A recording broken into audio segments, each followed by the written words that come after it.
अगर मैं आपसे बोलूं कि सिर्फ एक छोटी सी रूट बंद होने की अफवाह ने पूरी दुनिया की इकोनॉमी को हिला दिया और पेट्रोल 150 से 200 रुपए पर लीटर तक पहुंच सकता था, तो क्या आप मानोगे?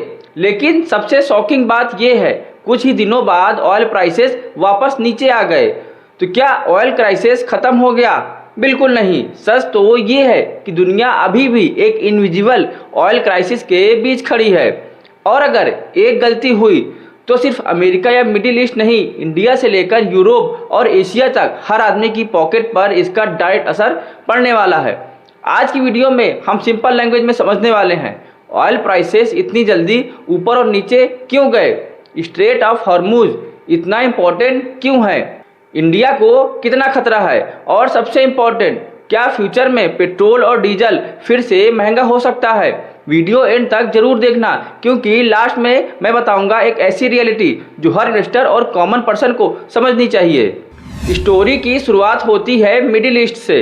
मैप पर देखो तो एक बहुत ही नैरो वाटरवे है जिसका नाम है स्ट्रेट ऑफ हॉर्मुज। देखने में ये बस एक सी रूट लगता है, लेकिन रियलिटी में ये दुनिया का सबसे इम्पोर्टेंट ऑयल हाईवे है। हर दिन लगभग 20 मिलियन बैरल ऑयल्स इसी रूट से दुनिया के अलग अलग कंट्रीज में जाते हैं। सिंपल वर्ड्स में बोले तो दुनिया जितना ऑयल कंज्यूम करती है उसका ऑलमोस्ट 20% सिर्फ इसी एक रूट से ट्रेवल करता है। अब सोचो, अगर मुंबई दिल्ली एक्सप्रेसवे अचानक बंद हो जाए तो पूरे ट्रांसपोर्ट सिस्टम का क्या हाल होगा। एग्जैक्टली वही सिचुएशन ग्लोबल ऑयल मार्केट में हो गई थी। इंटरेस्टिंग बात यह है, ऑयल की एक्चुअल शॉर्टेज नहीं हुई थी, मार्केट में सिर्फ फियर हुआ था। यूएस और ईरान के बीच टेंशन बढ़ने लगी। लोगों को डर था कि ईरान स्ट्रेट ऑफ हॉर्मुज को बंद कर सकता है, और अगर ये रूट बंद होता तो लाखों नहीं करोड़ों बैरल्स ऑयल दुनिया तक पहुंच ही नहीं पाता। बस इसी फियर ने ट्रेडर्स को पैनिक बाइंग करवा दी, और इसका रिजल्ट क्या हुआ? Brent crude oil prices rocket की तरह ऊपर चले गए। कुछ एनालिस्ट तो प्रेडिक्ट कर रहे थे कि प्राइस $150 पर बैरल तक पहुंच सकता है, और अगर ऐसा होता तो पूरी दुनिया में इन्फ्लेशन फिर से एक्सप्लोड कर सकती थी। अब यहाँ स्टोरी में ट्विस्ट आता है। यूएस और ईरान के बीच एक अंडरस्टैंडिंग डेवलप हुई। मार्केट को सिग्नल मिला कि सिचुएशन इंप्रूव हो सकती है। बस जितनी स्पीड से फियर आया था उतनी ही स्पीड से फियर खत्म भी होने लगा। ऑयल प्राइसेस नीचे आ गए और ब्रेंट क्रूड अराउंड $70 रेंज के आसपास ट्रेड करने लगा, और लोगों को लगा कि क्राइसिस ओवर हो गया। लेकिन रियलिटी इतनी सिंपल नहीं है। यहाँ एक सिंपल एग्जांपल समझिए। मान लीजिए एक सिटी में फ्लड आ गया। फ्लड का पानी तो चला गया, लेकिन रोड्स टूट चुकी हैं, ब्रिजेस डैमेज हो चुके हैं, और ट्रक्स अभी भी स्मूथली नहीं चल पा रहे। क्या सिटी नॉर्मल हो गई? बिल्कुल भी नहीं। एग्जैक्टली वही ऑयल मार्केट में हो रहा है। ऑयल प्राइसेस नीचे आ गए हैं, लेकिन ऑयल का एक्चुअल फ्लो अभी भी फुली रिकवर नहीं हुआ। वॉर से पहले हर दिन लगभग 135 टैंकर्स हार्मुज क्रॉस करते थे। कॉन्फ्लिक्ट के बाद ये नंबर काफ़ी कम हो गया। अब ट्रैफिक इम्प्रूव हो रहा है, लेकिन अभी भी प्री वॉर लेवल तक नहीं पहुंचा है। यानी मार्केट का कॉन्फिडेंस अभी भी कंप्लीट रिटर्न नहीं हुआ है। आप सोच रहे होंगे एग्रीमेंट तो हो गया तो प्रॉब्लम सॉल्व हो गई, लेकिन शिपिंग कंपनीज इतनी जल्दी ट्रस्ट नहीं करती। इंश्योरेंस कंपनीज अभी भी एक्स्ट्रा प्रीमियम चार्ज कर रही हैं। शिप ओनर्स कॉशियस हैं। गवर्नमेंट कंटिन्यूसली मॉनिटरिंग कर रही है। एक और कॉन्फ्लिक्ट हुआ और सारी रिकवरी फिर से रुक सकती है। इसी वजह से एक्सपर्ट्स बोल रहे हैं ऑयल मार्केट अभी भी फ्रेजाइल है। एक और इंटरेस्टिंग पॉइंट, कॉन्फ्लिक्ट के टाइम कंट्रीज ने अपने इमरजेंसी ऑयल रिजर्व्स यूज किए थे। अब उन रिजर्व्स को दोबारा फिल करना पड़ेगा, यानी डिमांड अभी भी बनी रहेगी।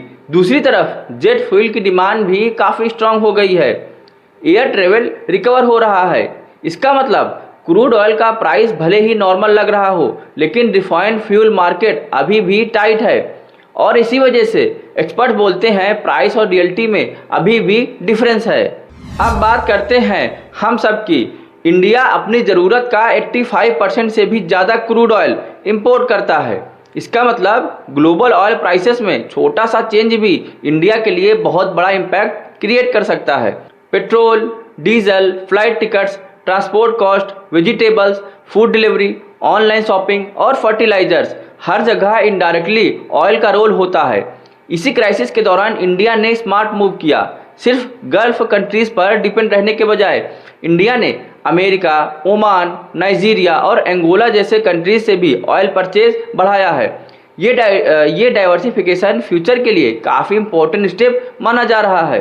ये स्टोरी ऑयल की नहीं है, ये स्टोरी डिपेंडेंसी की है। चाहे आप इंडिया में हो, यूरोप में हो, चाहे फिर अमेरिका में हो या एशिया के किसी भी कंट्री में हो, आज की ग्लोबल इकोनॉमी एक दूसरे से इतनी कनेक्टेड है कि दुनिया के एक कॉर्नर में वॉर हो और उसका इम्पैक्ट आपके ग्रोसरी बिल तक पहुंच सकता है।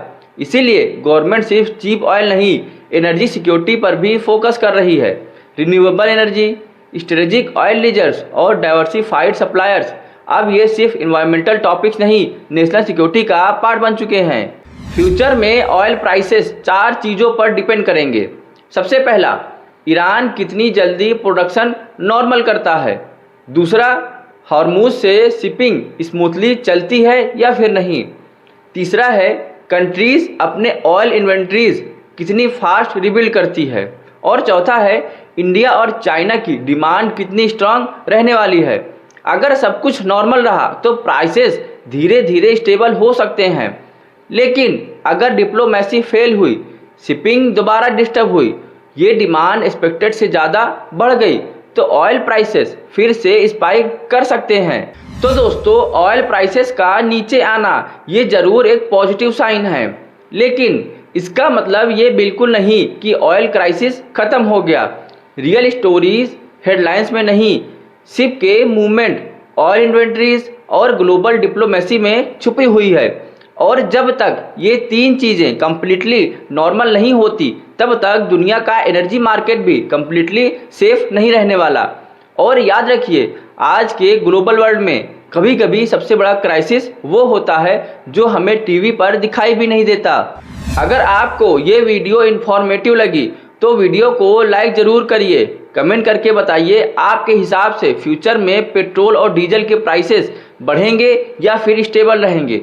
और अगर आप ग्लोबल इकोनॉमी, इन्वेस्टिंग, बिजनेस और फाइनेंस को सिंपल भाषा में समझना चाहते हैं तो चैनल को सब्सक्राइब करके बेल आइकॉन जरूर प्रेस करिए। मैं मिलता हूं आपसे नेक्स्ट वीडियो में। तब तक के लिए सीखते रहिए, इन्वेस्ट करते रहिए और इन्फॉर्म्ड डिसीजन लीजिए। जय हिंद, जय भारत।